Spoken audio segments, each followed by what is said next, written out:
What the football did we just watch? The haters going to hate, and a new front runner for Caleb Williams already? All that and more because it's time for Sunday Night Blitz. Welcome to Sunday Night Blitz. I'm Jason Fitz, hanging out with Yahoo Sports senior NFL insider reporter Frank Schwab. Frank, I know we're supposed to be professional, but we are recording this right after Sunday Night Football. We're going to get to every game, but I'm in a glass case of emotions, and I'm trying to figure out what the you-know-what Josh McDaniels is thinking as I just watched my beloved Raiders go down to the Steelers. That's fine. That's fine. It's going to happen. You're going to lose some games. But I'm watching this game where they're down by 8 with about 2.5, 3 minutes left in the game. McDaniels on 4th and 4, close to the goal line, kicks a field goal, Frank, which gives you a no. And now you got to get a stop, get the ball back. It makes it impossible, Frank. What is going on here, man? I am blown away. And anybody who's listened to this podcast before this season knows I am not the biggest Josh McDaniels fan in the world.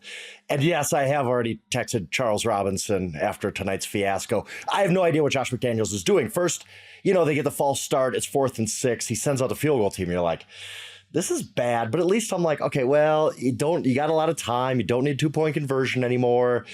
I can at least kind of understand it. But then they get that weird 15-yard penalty for leverage. Like, bro, you're not blocking this field goal anyway. Just don't. Let's not do that.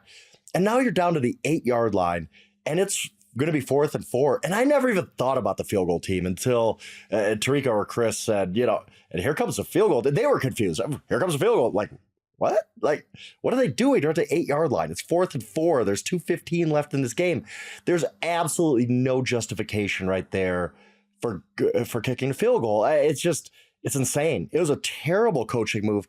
You have to stop them 3 and out. You basically can't give up a first down, as we saw. You have to stop them 3 and out with one of the league's worst defenses. And then you still got to travel a really, really long way to get a touchdown to win the game. Whereas you're at the 8-yard line. Yes, it's tough to get a 2-point conversion. The Raiders are bad at it, but still, your hope is you get the first down or you get the touchdown. Go for 2. That path is so much easier than what Josh McDaniels decided on. We're taping right now. Josh McDaniels talking to the media. I'm very interested after we're done taping to see what he has to say about this. Because there's no reasonable answer for that. There's no reasonable answer. He's going to say what everybody says. Oh, well, I really trusted our defense. Okay, if you trust your defense, so much, Fitz. I hate it. Pin him back. If you trust your defense and you go for it, you don't get okay, so I like to play risk reward, right? So the risk here is you don't get it. Okay, you don't convert the 4th down. Well, now you've pinned them deep in their own territory, which will help you in field position. You still have the opportunity to get the stop. You have plenty of time. If you get the touchdown and you don't get the 2-point conversion, you can still get the ball back. And by the way, you have one of the better deep kickers in the entire NFL. So you put yourself in a better situation. You haven't done anything else that helps you. I didn't understand it at all. And it sort of matched the theme that we're going to talk about as we break down every single game on this show. Of at the end of the day, it's a coach's job to put your players in the best situation. We saw coaching malpractice across the board. I'm just watching this saying, look, the Raiders won a close game week 1. They get killed week 2. Me as a fan, I walked into this week and I said, well, this is real prove it moment. They had the opportunity to get the win, sitting at 2-1. And instead, I'm sitting here I'm eating my feelings. I don't know what I'm supposed to do anymore. You're not here. We can't even hug. Frank, I don't know how to get through this. It's crazy. And I think I don't mean to do this to you, Fitz. I'm sorry. I like you, but I got to do this.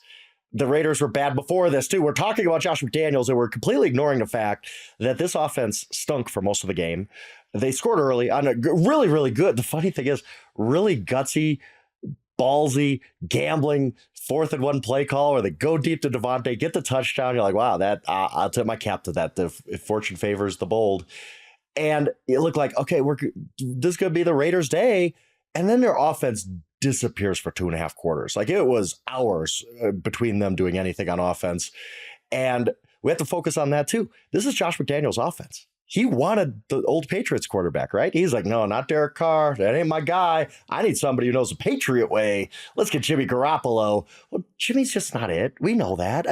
He's fine. He's fine. But this is Josh McDaniels' offense. If they would have done more work before, they were down 23-15, we wouldn't be talking about a field goal decision or anything. We'd be talking about, wow, look at Josh's offense. They got their 2-1 and blah, blah. Their offense failed them for 2.5 quarters. And then McDaniels just lost his mind on that one decision. So just an overall just debacle for the Raiders tonight. This is a bad loss in many ways. Yeah, and it's just not going to get easy this year. You know what? I'm at this spot, and I think most fans that are listening to this that are fans of a bad team appreciate this. When you're a fan of a bad team, you just inevitably expect your team to blow it. And when they blow it, it doesn't hurt any less, right? Like, it still just breaks your heart that they've blown it. I'm at that spot now where I no longer even care if my favorite team is winning or losing a bunch of games. I just want my favorite team to be really good. Like, I was texting my buddy Randy Scott, the SportsCenter anchor, also a huge Raiders fan. And Randy and I were like, when was the last time that you just week in, not lucky, you week in and week out, you thought, man, my favorite football team kicks ass. For the Raiders, it's been like 20 years. Like it's been 20 years since you sat there and you thought, you know what? Week in and week out, we might not always win, but we're good. You know who's good? You know who's very good? You know who doesn't struggle with offense? You know who knows how to score whenever they seem to get the ball? That would be one Miami. All right, let's get to the rest of the games. And obviously, some of the biggest stories right out of the gate. The Miami Dolphins, I've never seen anything like it. Like, if you've ever played Madden, and we've talked a little bit about this before, I like playing Madden. There's a spot, even when you're playing Madden against somebody that sucks, that you sort of take the foot off the gas. Miami didn't do that. Miami lays 70 points on Sean Payton and the Broncos. Like, if that was any coach not named Sean Payton, we'd wonder if they're getting fired today. And the Dolphins just showed us how damn easy it can be when you've got that much speed and that much talent all over the place. Yeah, the coach that needs to worry about getting fired might be Vance Joseph, the Broncos defensive coordinator, because we'll get to the Broncos in a little bit. But to score 10 touchdowns in an NFL game is unbelievable. The Dolphins were just awesome in this game. I mean, Devin A-Chain comes out of nowhere. He looks like the second coming. Raheem Mostert was awesome. This is a game where the Dolphins played without Jalen Waddle, who's one of the 15 best receivers in the game. And it did not matter at all. Just a few things. Mike McDaniel is what a hire he was. My goodness, does he know how to scheme up an offense? They were just confusing the Broncos left and right. This is, I guess, maybe it is a bad Broncos defense, but it didn't seem like a bad Broncos defense. It seemed like, all right, maybe they're not great like they were last year, but they're still respectable. They were not respectable today. They got run off the field. It was unbelievable. And a lot of that's the Dolphins. And I'm going to bang this drum all year, Fitz. Tua's the MVP right now. Tua's a really, really good elite quarterback, and he showed it again today. He was out there dealing. He completed his first 17 passes. Anybody not giving him any credit is just, what are you watching? What are you waiting for? Like, Tua Tagovailoa is good. He is one of the best quarterbacks in the NFL. He is deservedly, whatever it means, the MVP favorite after 3 weeks. Like, if you were voting, he probably wins unanimously, MVP. You wouldn't vote in week 3, but you get my point. This Dolphins team is good. And imagine that they're going to get Jalen Ramsey back maybe at some point in December. This looks like a Super Bowl contender to me. Is this, I mean, what do you think? Is this Broncos are terrible, or, oh my goodness, the Dolphins might be even better than we thought? No, I think what we've learned is that the Dolphins are just this freaking good, right? Yeah, and everything you said about Tua it just resonates with me. I know it's been pointed out multiple times, but remember, the Broncos chose not to give Mike McDaniel an interview, and Sean Payton said on TV that Tua Tagovailoa was going to be benched this year, right? Like, that he wasn't the long-term answer. You don't think that was sitting in the back of their minds? Like, all this time we spent on college football talking about coaches getting motivated by what's being said, man, it feels like Mike McDaniel has the pulse. It feels like there's a trust in the relationship between quarterback and coach and play caller, right? Like, that's a huge part of it. And you've got speed all over the field that also just can flat out get open. Like, it's not, and yeah. I've seen so much of the highlights will show you these big touchdowns, and everybody's saying, well, how does Tyreek get that open? Everybody knows the ball's going to him, so you got to credit scheme, you got to credit talent, you got to credit speed. You put all of those things together, like, it feels like Miami is incredibly well coached, and they're incredibly smart right now. And that's, like, when you combine that with natural God-given talent for all of it, I don't know how you slow them down. I genuinely don't know how you slow this offense down. Right. I agree with that. And I mean, we get so caught up in physical skills that we don't talk about the other skills that are really, really important to playing quarterback. Tua's not going to throw the ball into the upper deck of the stadium like, Brett Favre used to back in the day. He's not Justin Herbert as far as arm strength goes. It does not matter. You know what skills he has? We've talked about this. He's accurate. He's one of the most accurate quarterbacks in the NFL. He puts that ball right on his receivers where they are running after the catch. They never lose momentum. He processes as quickly as anybody in the NFL. He's taken 1 sack in 3 games. Sacks are not an offensive line stat. It is a quarterback stat. He has taken 1 because he is so quick getting a ball out and knowing this isn't there, I need to go there. He's incredibly good at processing. These are skills quarterbacks have. We don't talk about them often. We talk about, oh, this guy is 6'5", 240. Oh, this guy runs this 40. This guy can throw the football through a brick wall. We don't talk about these type of skills that Tua is exceptional at. I think the Dolphins, they might be a Super Bowl team. I mean, you look at the way this team can score, again, how they're coached, just the playmakers they have and the situations Mike McDaniel puts them in.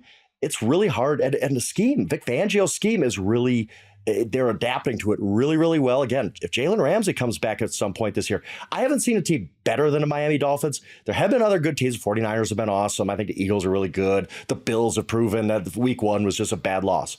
But this Dolphins team is right there with anybody. Just keep Tua healthy. That is the biggest thing.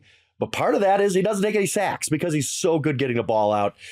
This team has it all right now, and they're really, really fun to watch on top of it. And so decisive, right? Like to the point that you made with what makes him great at what he's doing. He's doing a great job of looking people off, throwing the ball, knows exactly where he wants it. Like, it just feels like he's 5 steps ahead of what the defense is giving him, and he's 5 steps ahead of what the offense is asking from him.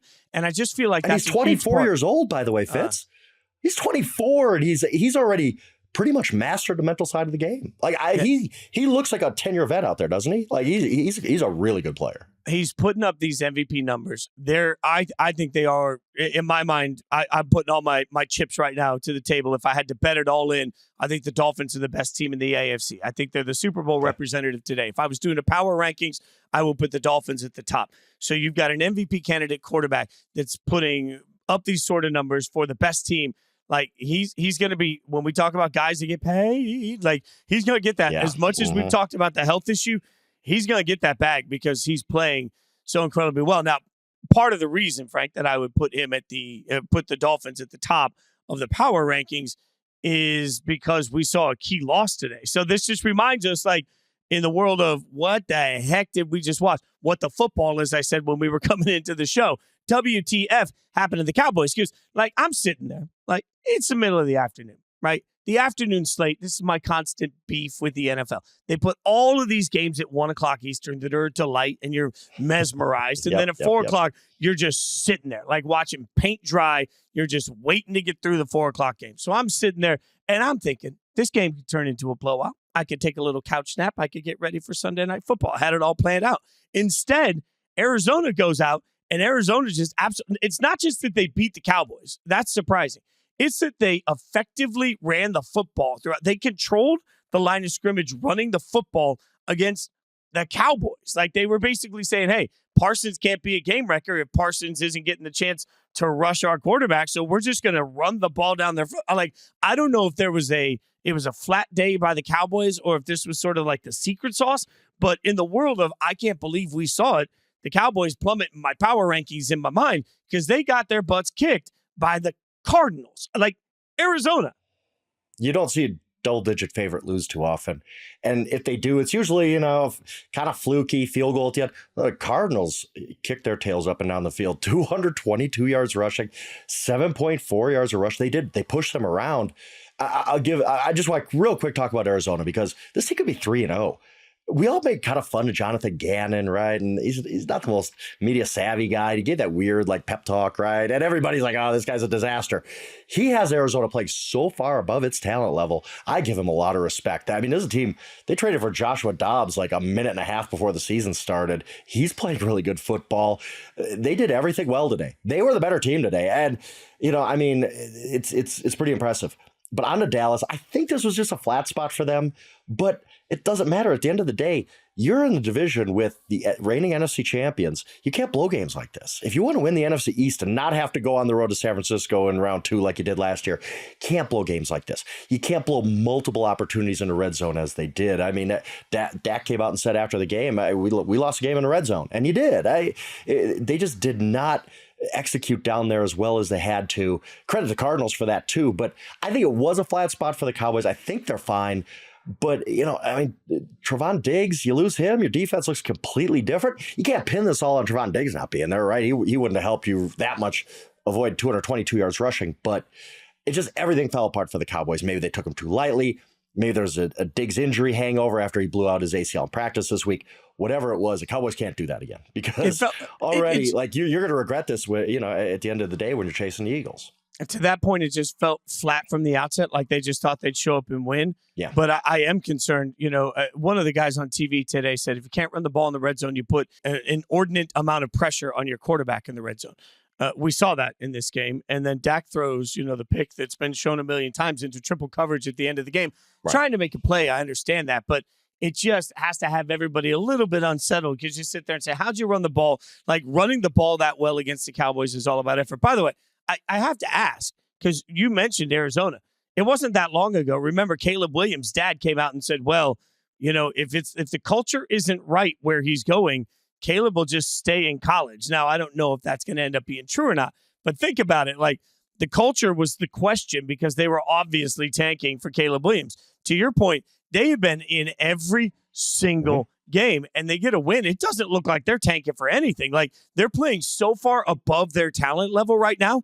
Like, tip of the cap to Jonathan Gannon and the way he's got him playing. Yeah. But by the way, do you play survivor pools? You in any of them? Yeah. Or did you somehow survive? I'm out. Every single one of them. Every single one of them.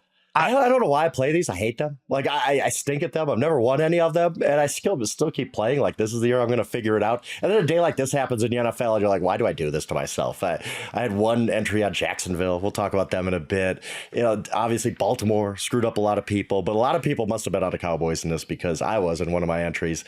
This is why the NFL is beautiful. You can't predict it. The Citadel could play Alabama 100 times. They're never going to win. NFL's a different deal, man. And hats off to the Cardinals for a heck of an effort today. That wasn't the only end of my gambling world today, as I had in two different leagues that I have that are keeper leagues, dynasty leagues.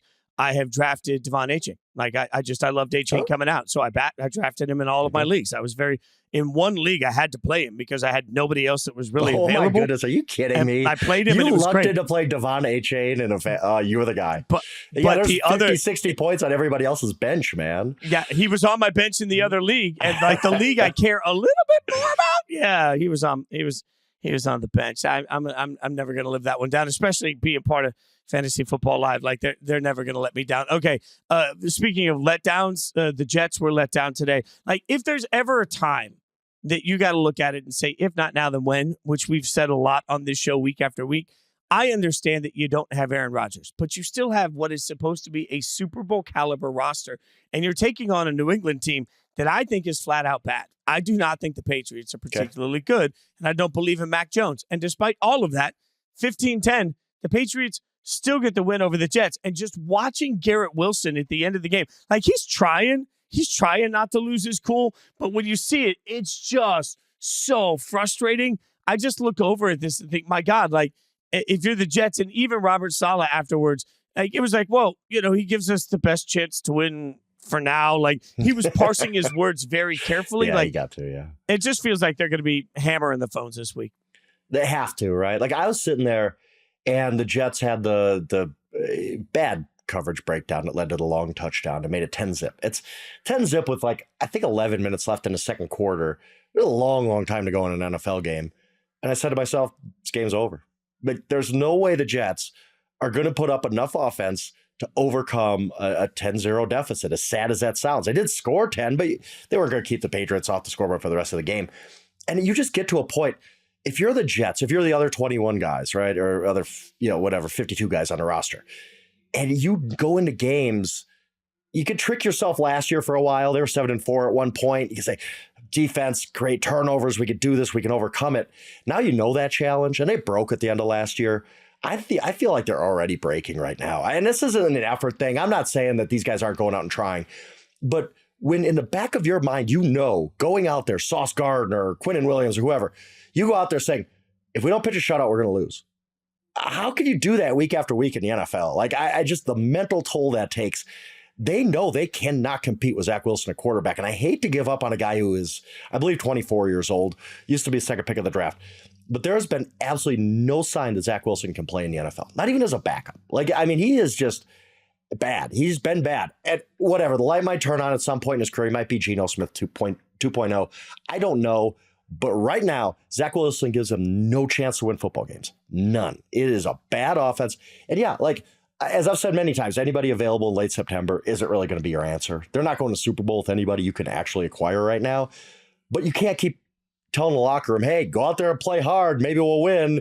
Maybe the light will turn on for Zach Wilson, because it's not. And these guys know that. And it's just, it's almost going to be like a locker room mutiny at some point if they don't go do something. And you think about the guys they might get, they're not great, but at least it might give them a chance to compete. And you don't lose the locker room that way.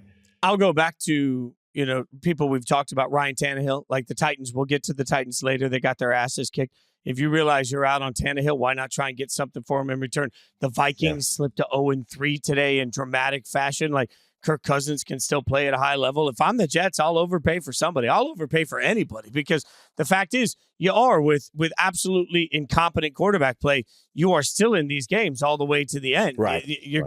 That's the hard part, is that they're going to lose a lot of these games close. So at some point, you got to be overly aggressive if you're the Jets. And, if you're Nathaniel Hackett, this was supposed to be the year that, everything got reimagined and people remembered you're an offensive genius. And instead we're watching it. We're like, God, nothing looks easy for Zach Wilson. Nothing. Every 5-yard gain looks like 50 yards for other teams. Like, oh my God, they gained 5 yards. Like, you want to pat them on the back. Like, good job, kids. Like, it's amazing how bad that offense is. It is not his fault that he was drafted second overall. And I always say that. Like, correct. I think the Jets made a poor decision in drafting him second overall. But at some point, you've got to take the Trey Lance approach. You just got to look around and be like, hey, this doesn't work, so we're going to move on. And that's tough to do when you didn't protect yourself with any other option. I think there's a little bit of a fault there. Like, pride's the downfall of man, pride's the downfall of coaches. In my mind, you've got to at some point look at it and say, okay, what are we doing, and how are we going to actually move through to make the most of this season? Because right now, if you didn't beat that version, if you didn't beat those Patriots, you're not going to win very many games. Like, the Jets look like they're closer to a 6-game win team right now. Yeah, and I mean, it's the same question we asked over and over last year. Is like, what would these Jets look like with just average quarterback play? Do you ask yourself this? They win this game easily. If Aaron Rodgers is playing in this game, they win this easily. No doubt. Like, I mean, like you said, I didn't think the Patriots played well. Defensively, they did their job for sure. I just kept sitting there saying, like, the Jets can't compete. There's just no way. And what would they be with Ryan Tannehill? What would they be with Kirk Cousins? I don't know that they can fit these guys in any way. I don't know that they want to give up more draft picks for an old quarterback either. It was a 1-year stopgap. I don't know the answer to these questions. But I do know, if you're Joe Douglas, GM there, you got to say, I need to do something. I can't. We can't do this for 3.5 more months. Like, this is not working for us. It's sad, because the Jets had so much potential this year, and you could see it. If you just in your mind imagine, put Aaron Rodgers under center, you'd be like, wow, the Jets are a good football team. And now it's just, they're on Sunday Night Football next week. None of us want to watch this garbage. None of us. But yet we get subjected to it. It's alarming, because there's only a few great teams. And as we get into this season and some of the teams see the wheels fall off, knowing how good next year's quarterback class is in the draft, and it's always a crapshoot, I just wonder if there's going to be a team with a quarterback that says, you know what? It's not our year. We'll wait and see it next year. Okay, we've got so much to get to. We will, as we do every single week on Sunday Night Blitz, we will break down every single game. We got to get to all of them, including why I'm one of the haters that's ready to hate. That's coming up next.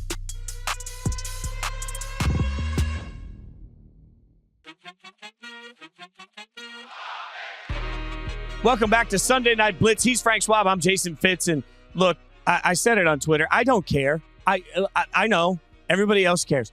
I don't care who's sitting in Travis Kelce's suite. Like, let me reframe this headline for you, Frank, because everybody's talking about Taylor Swift was there hanging out with Travis Kelce's mom. Let me reframe all of this. I'm going to write this headline for you. You're the writer. I'm not. The headline: pop superstar sits in exclusive suite during NFL game.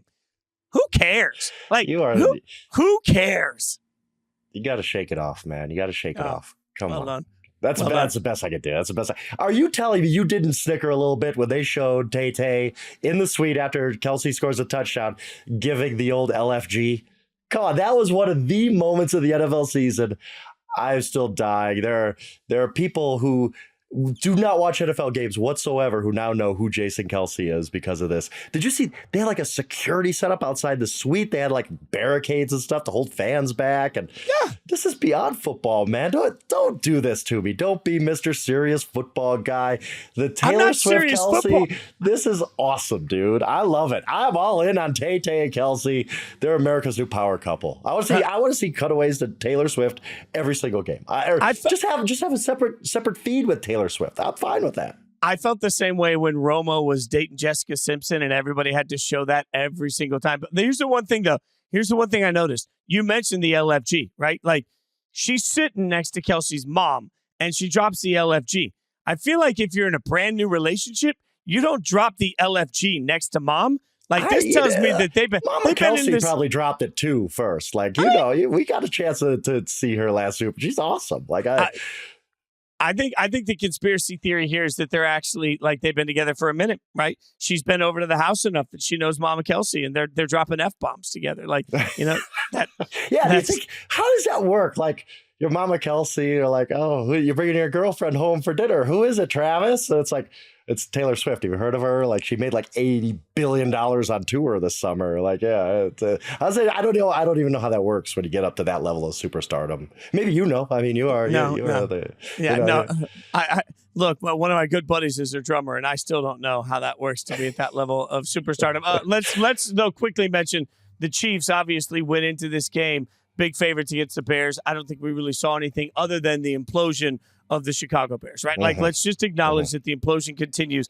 And now we're sitting, we mentioned Caleb Williams earlier with the Cardinals. We're sitting in this really weird world where it looks like the Bears are clearly today the worst team in the NFL. Like, if I had to make a bet right now on who's going to have the first pick next year, I think it'd be Chicago.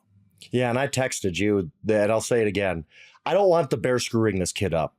Their history with quarterbacks is so miserable. It's weirdly miserable. They have not had a first-team All-Pro quarterback since 1950. Johnny Lujack, for anybody who wants that trivia answer. They have never had a 4,000-yard passer. They are absolutely. They've had like 3 Pro Bowlers ever, and like they give up Pro Bowl. Like, here's where you're the 17th alternate. Here you go. Like, the Bears still can't get in that group very often. I don't want them screwing this kid up. I will say this. I think this was the Matt Eberflus dead man walking game, because he's done now. He's done. Unless you win like 9 in a row, and they're not doing that, it's just a matter of when. Matt Eberflus is just, he's not surviving this season. He's just not. The only thing that might keep him until the end is the Bears have this weird fascination with this fact that they have never fired a coach in the middle of a season. Like, who cares? Why are you trying to keep that alive? It doesn't really matter. That might be the only thing keeping Matt Eberflus in his job for the rest of the year, because that is a bad football team. They rolled over today. He kept Justin Fields in the game when they were down, I believe, 41-3 at that point after he was woozy. Like, what are you doing? Like, you trying to get some extra points on the board so you save your job another week? Like, what's going on here? An absolute positive disaster for the Bears. You asked me the question. I still don't know the answer. If you're Caleb Williams, you're sitting there, who'd you rather go to, the Cardinals or the Bears? It really might be the Cardinals. Like, the Bears screw up every quarterback they touch. I mean, you just look back at history. You're never going to be a winning quarterback. You're never going to be a great quarterback in Chicago. Like, at some point, I'm not saying that the Cardinals are propping up a laundry list of them, but yeah, there's no way I want to touch, especially the overall dysfunction. It feels like, Caleb Williams his dad made it so clear that culture matters. Right now, what is the culture of the Bears, and what are you selling anybody? It's just, they're so bad. They're so bad. And 2.5 weeks ago, when we were in Vegas for week 1, before that game kicked off against the Packers, it was kind of like, well, the Bears might be feisty this year, better. Their win total was 7.5. They ain't touching 7.5. They could play 30 games. They ain't touching 7.5. Like, this is a bad football team. And to your point, yeah, what's their culture? Why would you want to go play for them? And I got bad news for Caleb and his dad. Like, any team that gets the first pick of the draft is drafted Caleb Williams, and they're not going to be good. Like, that's just kind of how the draft works. But at the same time, the Bears are such an abject failure at modern passing football. I just don't want Caleb Williams going there. He'll be on the street in 5 years. We'll be like, what happened to Caleb Williams? Oh, he went to the Bears. Like, they're just I don't know why. How do you go 7 decades without hitting one quarterback? Like, one. Just, I mean, the 49ers got Brock Purdy at the last pick of the draft. The Bears can't do that once in 70 years? Like, how does that even happen? The Chiefs win 41-10, and I would argue that they took their foot off the brake early in the third. right? Like Oh, this yeah, felt like one of those. Once Mahomes got his ankle rolled on, they were like, okay, let's shut it down. We got the win. They ain't scoring 40 points today. We know that. I wondered in the first half if they were going to try and do a Dolphins thing and get to 70 also, but they didn't. Oh, by the way, should have mentioned earlier, kudos to Mike McDaniel. Could have kicked a field goal at the end of the game, took a knee instead, would have set the single scoring game record for one game. Decided not to. Man. Such a generous guy. All right. I just wanted to see it. Run it up, man. Dude, there's no such thing as running it up into pros. You are paid for 60 minutes of football. If Mike McDaniel would have run a flea flicker on 4th down there and scored a touchdown, I would have stood up and cheered. Hey, go for it. You don't like him being in the end zone, then stop it, which the Denver Broncos obviously could not do today. That is wildly. I don't disagree with you though. But it just feels weird. Also felt weird watching the Ravens and the Colts today because I keep thinking every week, much like we talked about the Cardinals earlier, this would be the week that the Colts just show us that they suck and they're not going to be any good. And even without Anthony Richardson, with Gardner Minshew, by the way, another quarterback that has bounced around from team to team to team that constantly shows he's at least capable. So Jets, maybe you should have looked at that. Gardner Minshew is capable in this game against the Colts. The Colts have this ability to make everybody they play against look bad. It just looked ugly. It was an ugly football game that goes down to overtime. I thought there were a couple of times we were going to end up with a tie between these two ugly teams. The Colts get the big win over the Ravens. They win this game 22-19, and the Colts are sitting on top of the AFC South after 3 weeks. Like, is the AFC South just trash? It might just be trash, but I'll say Steichen might be a good coach too. Talk about some good coordinators for the 2022 Eagles, huh? Like two of the more impressive rookie coaches, both came from that tree. He just had his team ready to go. It was one of those games, and this is kind of how you know it's a pretty well-coached team where you're just like, how are the Colts still in this game? But they're still in this game. They're still there. They're still making just enough plays to be in the game until the end. They get a huge non-call. I mean, that was pass interference. Like that 4th and 3 was 100%. Blatant. I don't 100%. know. NFL officials love calling defensive penalties to keep drives alive. They love it. It's like they're giving their kids Christmas presents or something, and you don't call that. Like it's the same thing happened with the Broncos 2-point conversion week 2. I don't know why they didn't call it or how they didn't call that, but they didn't.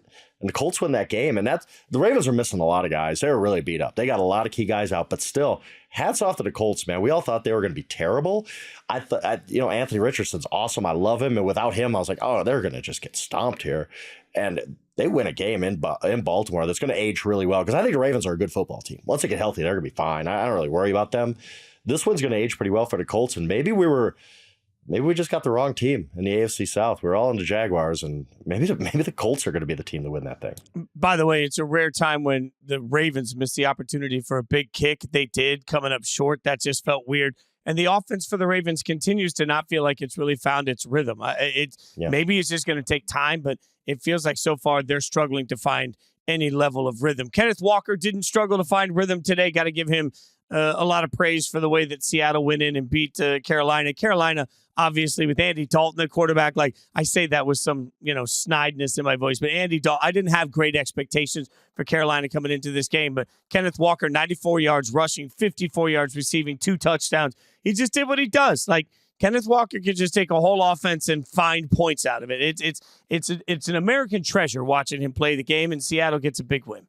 Yeah, he's fun. I like him. Andy played pretty well in relief, 360 or so. It was a lot of garbage, but it was like this Panthers team just probably is not good. I don't have much to say about it. This was one of those games where I'm just kind of like, I have nothing. I was trying to write a blurb on it for winners and losers, and I'm like, I don't really know what to even think of this game. Like the better team won. They won pretty easily. That's good. Good for you, Seattle. You didn't blow it like a lot of big favorites did today. Do I need to?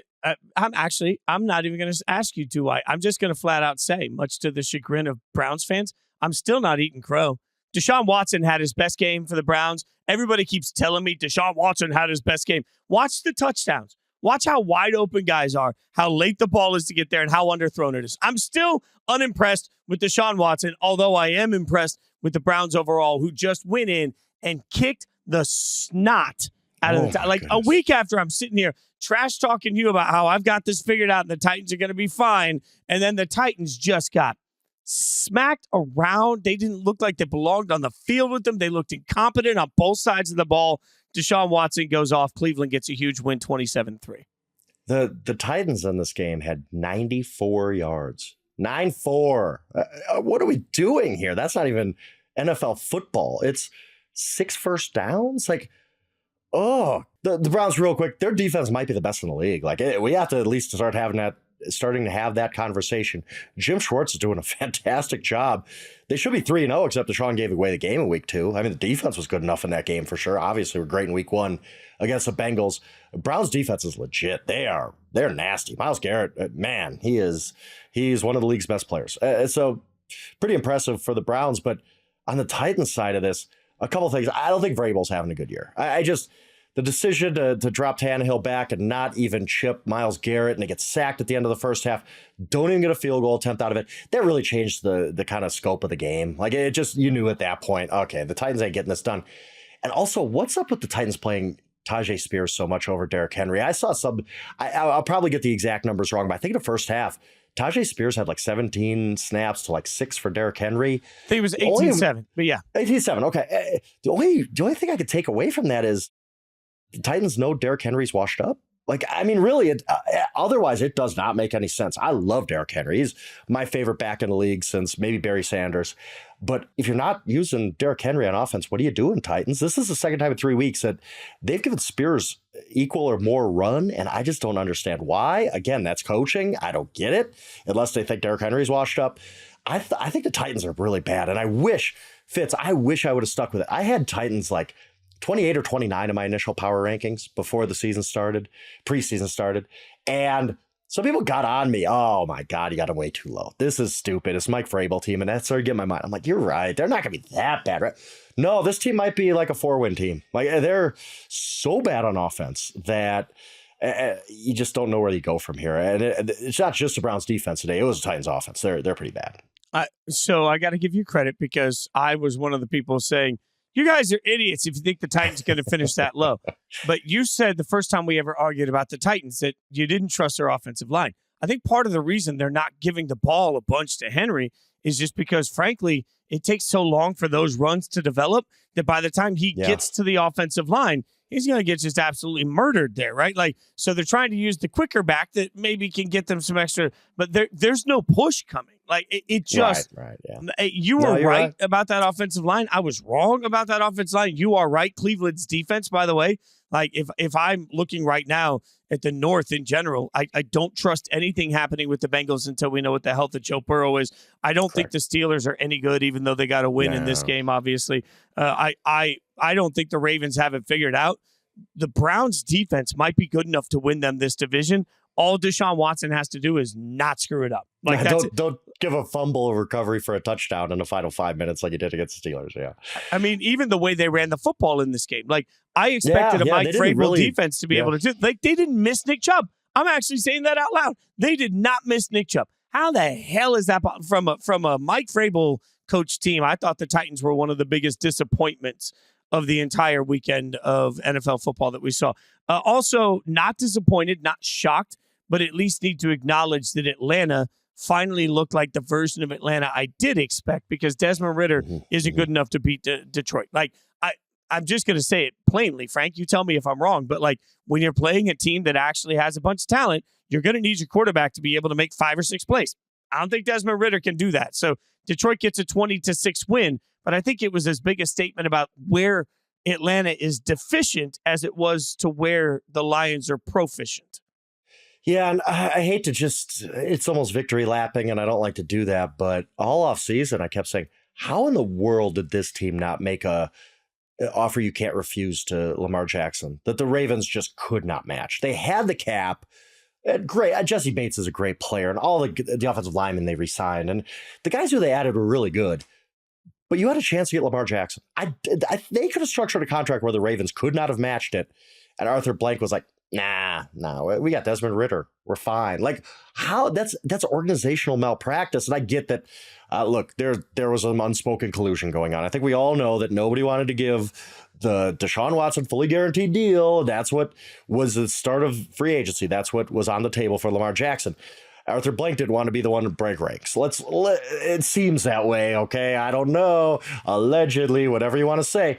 But it is organizational malpractice that they don't have Lamar Jackson as their quarterback. I mean, he would have made such a difference for this team, energize the fan base and all that. And Desmond Ridder is not terrible, but he's not taking you anywhere either. We saw that today. Exactly how you put it.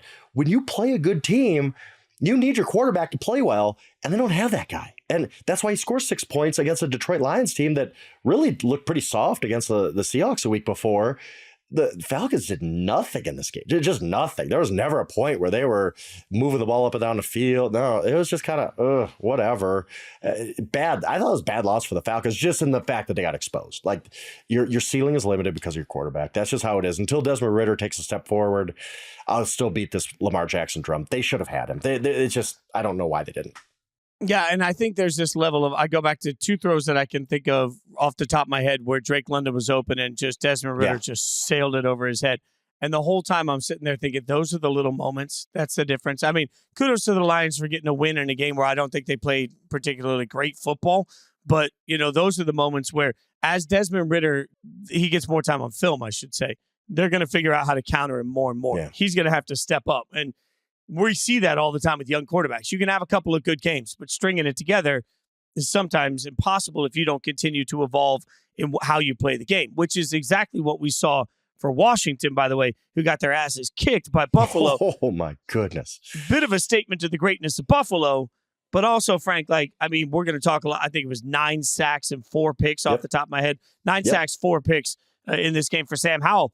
It's look, every single week Sam Howell is on the field. Teams are now figuring out what Sam Howell does and what his tells are, what his cues are. And you got a team like Buffalo that's well coached. It's going to come in fired up for it.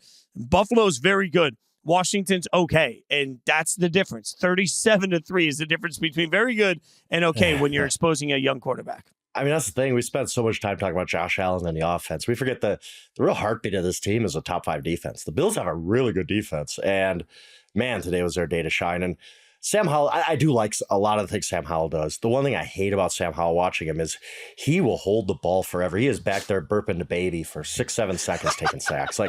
Loves something as much as Sam Howell loves holding the ball in a pocket.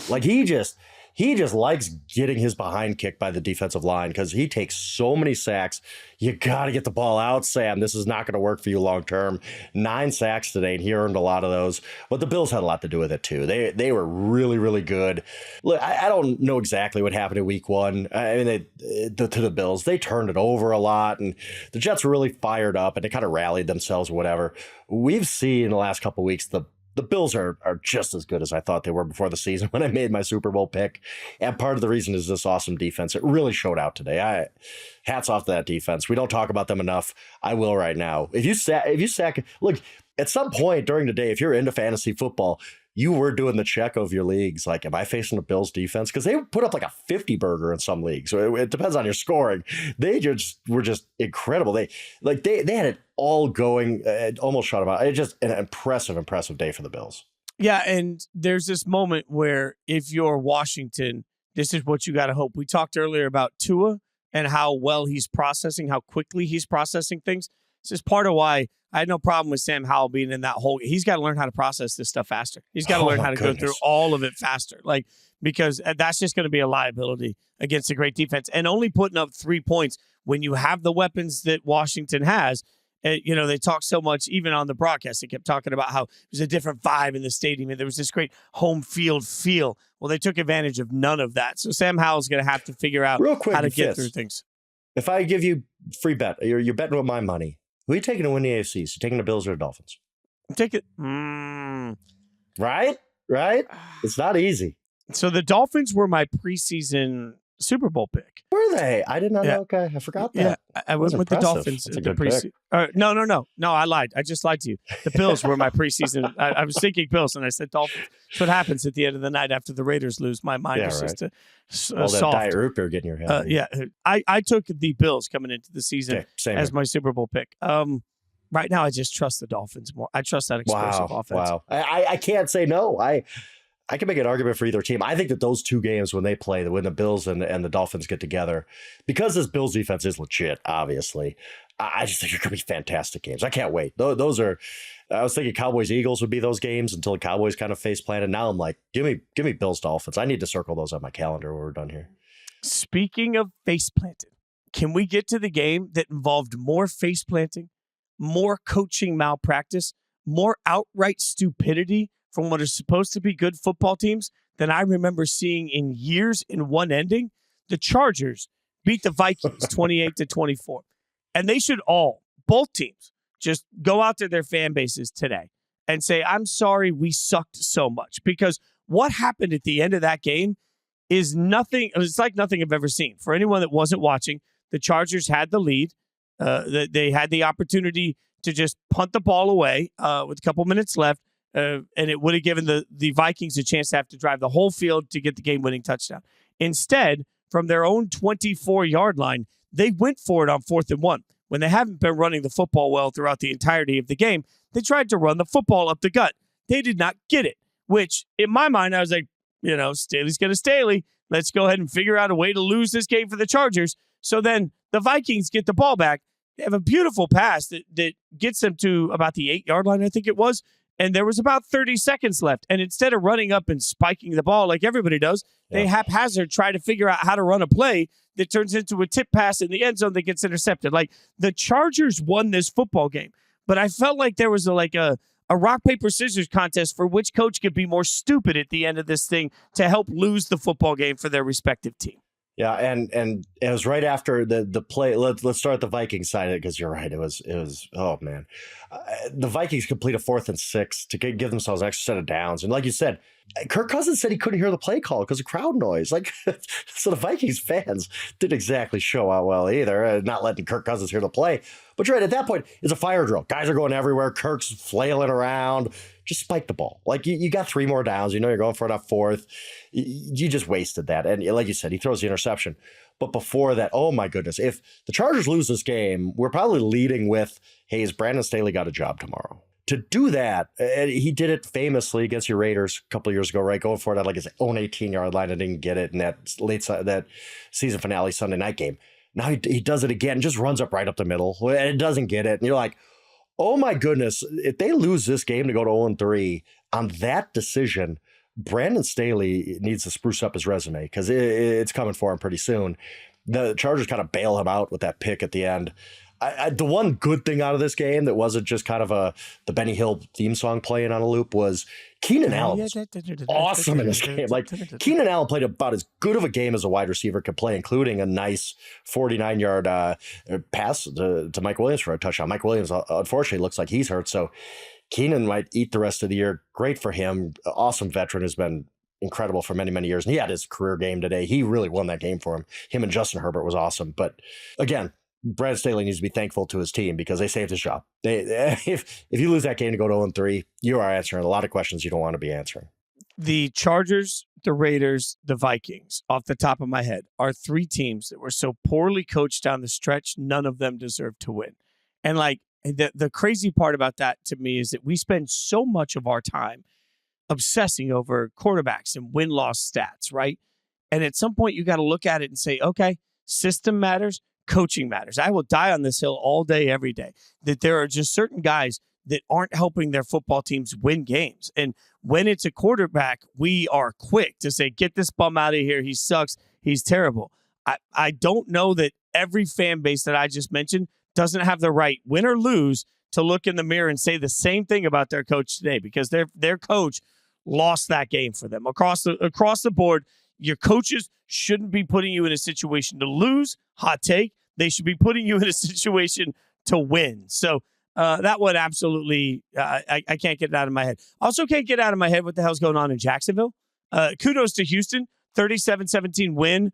But, I mean, as much as C.J. Stroud playing really well so far early in his career, great. Jacksonville just doesn't look right. And right. I don't know if that's a hangover from last year or some sort of weirdness. I don't know, but Jacksonville doesn't look right. And I've got a buddy that has been on radio for years there, and I was kind of scrolling his social media today to kind of get a sense of what the locals feel about Jacksonville. And he said at one point, he said, there's so much to fix here because there's nothing fundamentally Jacksonville does well this year. And if you watch the game today, that's what it felt like. Like, none of it feels easy. None of it feels good. None of it feels right. And you were talking about, coaches cost their team a game, and it usually is one big decision, 2 big decisions. I thought Doug Peterson needed to be on that list today. The Jacksonville Jaguars were absolutely positively unprepared to play that game. And D'Amico Ryans had his team ready, and they answered everything that the Jacksonville tried to throw at them. And Jacksonville does look off. I just think every part of Jacksonville is bad today. Like you said, like what positives are coming out of the Jaguars right now? And I put a lot on the feet of Doug Peterson. I just don't think he's had a good start to the season. This team looks shaky. I mean, Trevor Lawrence is kind of regressing a little bit, it seems. Like it looks like early season last year, Trevor, were just missing throws, and they couldn't get Calvin Ridley involved today. And, the defense lets down. And let's take Dell take when I think it was 68 yards at a house when that game was somewhat competitive, but not really. Special teams, I was a fullback to take one 80-some yards for a kickoff return touchdown. Like, what are we doing here? Like, it just looks like a poorly coached team. And I think Jacksonville's going to get it together. But boy, it's ugly for them. Right? There's a bad loss. You lose to the Chiefs. It's like, okay, the Kansas City Chiefs are going to do that to you. This is 2 weeks in a row where they've looked really, really unprepared. Trevor's sliding a little bit. I don't know what to make of this Jacksonville team. Again, I do think they're going to be good. They're going to be fine. I think Trevor's going to be fine. But this is an ugly, ugly way to start the season. I like what you said about D'Amico, and it makes me think over the last couple of years, I have to go back and look, but over the last couple of years, it has felt like each year there's been a new coach that has come into a situation and you almost immediately know, yeah, they've got it. Like there's something different about this. And I feel like we're starting to get that sense faster and faster with new coaches in general when they end up in their locations. Like it felt like we right now, it feels like Shane Steichen and it feels like Jonathan Gannon and D'Amico Ryans, all three have their teams playing above the expectation with a level of passion and a level of just common sense. Like it just looks like they're well-coached, smart football teams. And, early, I know it's only 3 games, but early on when you're looking at new coaches in new places, I think sometimes you just have to look at it's almost like when we were kids and you would turn in your math test and you had to show your work. Like, I don't care about the wins and losses as much with new coaches as much as I do show me the work. Like make it make sense on what you're doing. And I feel like that D'Amico's another example of a coach in a new spot we see that right away. Like it just feels like those places have found their right person. Yeah, I still can't believe the Texans got so lucky that the best candidate, to me anyway, and look, the other guys are great too, but I just love D'Amico Ryans as a coach. I love everything he brings to the table. That the Texans got lucky enough that the top candidate in last year's market just happened to be drafted by the Houston Texans. It was like, I have such good memories from there. I want to go back. And like the Texans were such a dysfunctional mess. They had no business hiring a coach as good as D'Amico Ryans, but they did. Great for them because I'm buying all the stock in D'Amico Ryans. I think he's going to be a heck of a head football coach for many, many years. You can see it today. You can see it. This Texas team still has a lot of injuries. They're still figuring out kind of who they are with a rookie quarterback. And I thought D'Amico Ryans completely and totally outcoached Doug Peterson in this game. That team, one team was ready, one team was not. And it was pretty clear early on which it was. Now, there was one game to me that the ending said so much about, and it was Green Bay with the big comeback win over New Orleans. A little context here. Derek Carr goes down with an injury that obviously sort of thwarts New Orleans' offensive productivity a little bit. Jameis Winston did not look as good at the quarterback position. But Jordan Love finds another way to win. And to me, what was so key about this is a game where they were down 17-0. They come back and they win 18-17, and they do it behind Jordan Love, sort of make like the winning touchdown throw was a beautiful, beautiful ball by him, like a beautiful catch too. But I watched them. It felt like they were opening up the whole playbook and just saying, hey, man, get us out of this mess. And he did. So every time there's a new challenge for him to have to cross off the checklist, Jordan Love does it. Yeah, and I thought last week was a learning experience for him because last week at the Falcons, they were up 24-12, and the offense needed to put it away in the fourth quarter, get a few first downs, and they just couldn't. They didn't move the ball, and I was like, that's I'm not piling on Jordan Love. I wrote about this winners and losers. I'm not piling on Jordan Love, but that's a situation he has to come through, and he has to win the game, go win the game. And so it comes to this week, and the fourth quarter, first 3 quarters were ugly. Jordan Love could have got down on himself. He's without, look, if you're power ranking the Packers roster on who the best players are, there's some argument to be made that their 4 best players on that roster are Christian Watson, Aaron Jones, David Bakhtiari, and Jair Alexander. All 4 of those guys were inactive in this game, and they're down 17-0. And Jordan Love has looked terrible, and yet somehow he pulled that win out of the fire. That was impressive. The final numbers weren't great. This is not the best game of Jordan Love's career by any means, but this was a kind of character-building win for him and also confidence-building win in him. The Green Bay Packers know now that's the dude. That guy, no matter what, we could be down 17-0 without our 4 best players or 4 of our best players. And we got Jordan Love still, and he's not going to quit. He can bring us back. And yes, Saints were up against it with, Jameis having to go in for Derek Carr and all that. I get that. But again, this was a Jordan Love moment right now. I'm totally with you on that. I was impressed with the kid. And for them to get that win, I thought was huge. There's a big difference in the NFL between 2-1 and 1-2. And the Packers have to be feeling pretty good. Again, they've been without Christian Watson for 3 games. They've been without Aaron Jones for 2 games. They're without Jair today, who's maybe one of the top 3-4 quarterbacks in football. And they win this game. Impressive to me. Yeah, I love what you said about confidence building, too, because I think that comes from coaches and the other players on the roster. Like, they all got to see this kid do it. Nobody knows who Jordan Love is. And the more we see, especially for somebody like Matt LaFleur, that I think is conservative as a play caller overall, Matt LaFleur coming in and seeing this, it gives him more confidence in the way that flower will bloom throughout the course of the season. Fitz, do you like the whole we're down 16, we're down 14, we're going to go for 2? No. Instead of kicking the extra point. I would kind of like, I like to think of myself as new age and analytics and all that. But when it comes to we're down 14, we score, I want the coach to kick an extra point. The Packers went for 2, and man, did it work. And I get the argument, like you're trying to make it so you can win the game with an extra point. And you're still going to have another. But I thought that was a great, hey, look, when it works out, it looks great. Matt LaFleur, in many ways, I talked about him a lot in the offseason. He was my coach of the year pick. I'll ride with that. I think the Packers are playing well, and Matt LaFleur's a big reason for that, too, along with obviously Jordan Love. So we have 2 Monday Night Football games again. And I look, first and foremost, I hate 2 Monday Night Football games. I absolutely despise everything about 2 Monday Night Football games. What do you don't like Tay? You don't like two Monday Night Football game? What are you doing 2 Monday to me Night. here? See, this is why we had a weak slate in the middle of the afternoon, because they keep we're going to have a Thursday game, then we're going to have all these games early, and then we're going to have 2 Monday night games. Plus, I don't need my attention split. Monday night's Monday night is one meal, one drink, it's all one, it's one of everything. It's a focused night. Now I got to have 2 screens going. I don't need this. Plus, very rarely are we going to get 2 good Monday night games. We have the Eagles and Tampa Bay. Surprisingly, Tampa Bay much better than I think most people expected so far. And we have Rams at Cincinnati.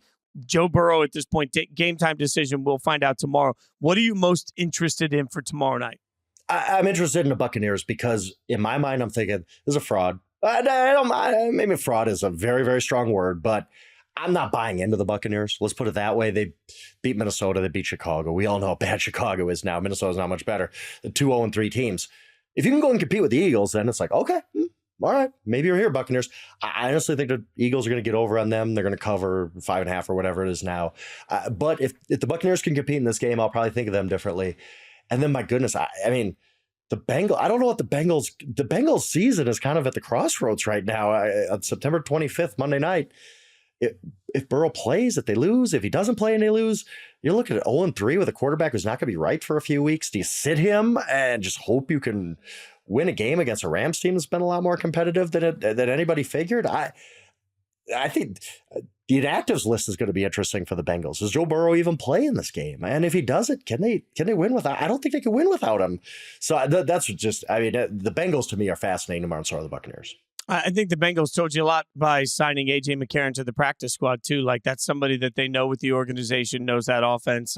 They brought him in because I don't think they are comfortable with their quarterback situation, right? So that tells you to me that there's a real concern that Burrow's going to miss a little bit of time. So I if they were 2-0, he'd definitely sit out tomorrow, right? Oh, I God, think so. Yeah. But 0-2, it's what do you do? You can't go 0-5 and expect to pull that out of the fire later in the season. I don't know what you do with Joe Burrow right now. But if they lose this game to the Rams, the Ram hype machine is about to go through the roof, and the Rams have played really well. It's funny because before the season started, some of the Rams people organizationally were saying this reminded them of the Super Bowl year a few years ago, and nobody believed in them coming into the year. And I'm like, okay, that's what everybody says. But it kind of feels I'm looking around. Everybody liked the Rams coming into that season. They just got Stafford. Come on. That's such revisionist. That's nobody, Ryan Day. Oh, it's Ohio State against everybody. Whatever, dude. You fell into third base on one of the best programs in the country. You're not a good coach, Ryan. Sorry. Well, what's he doing? I'm sorry. I know this was not an Ohio State rap, but what is this whole Ohio State is the plucky underdog? Come on, man. Nobody's buying that. Nobody's buying that. The perceived disrespect that coaches find is just amazing. And even listen, I saw the Brady viral clip the other day. It was like, well, I have to make everybody my enemy. And I'm like, I mean, it works for you, dude. But like, I guess I just, for coaches sit there and tell you to worry about the control the controllables is what they tell players all the time, right? Like trust the situation, all of these like coachisms that you come into. Ryan Day out there trash talking Lou Holtz right afterwards. Like, why was that on? Why was it even on your mind? Lou's out there catching strays, man. He's like, what am I out there? What? The great thing is that if there's anything I can be confident of, Lou was already in bed by the time that trash talking even happened. He didn't even hear that. But I'm with you. I think, the Rams, we were, myself included, a lot of people were ready to put a fork in the Rams and really ask questions. For sure. Yeah. But, they win this game. Then all of a sudden we're going to, we want to find a darling that makes the NFC more interesting. It'll be the Rams if they win this game. That's my early prediction. It'll be the Rams if they win this game. Charles McDonald is back on Tuesday with the Exempt List. You guys know this. I'm back on Wednesday with Charles Robinson, Jory Epstein for Inside Coverage. You can follow all of us on Twitter. I'm at Jason Fitz. Frank's at Yahoo Schwab. SJ Rochelle is how you get to Stone, our producer extraordinaire. Most importantly, make sure you're hanging out with us in the Yahoo app. We've got everything out there you could possibly want. Great articles, great content. Frank's writing his ass off out there. Plus, we have shows galore for you all weekend. While we're talking about shows, be sure to leave that 5-star review. Rate, subscribe, tell your friends, your family, everybody, your enemies. Tell them all to check out all the work that we're doing. We love hanging out with you. Enemies. I mean, hey, Coach, if you want to come on the show and explain why you're so hyped up about Lou Holtz, just leave us a 5-star review when you do it. You know what, Frank? I think considering the fact that I just watched my beloved Raiders lose, I feel like I held it together, man. I feel like I was a real a pro's pro tonight. MVP effort for me. I got to do the victory lap on Josh McDaniels. It's a good night for me. I'm sorry, man. Sorry I came at your expense, Fitz, but hey, you got your diet root beer to keep you company tonight. You'll diet root beer doesn't make it. Like, now that we're done working, I'm going to have to put something in my diet root beer to make it through the rest of the evening. Good Lord. All right, we'll be back next Sunday with a much happier version of Sunday Night Blitz. I can promise you that. Thanks for hanging out with us.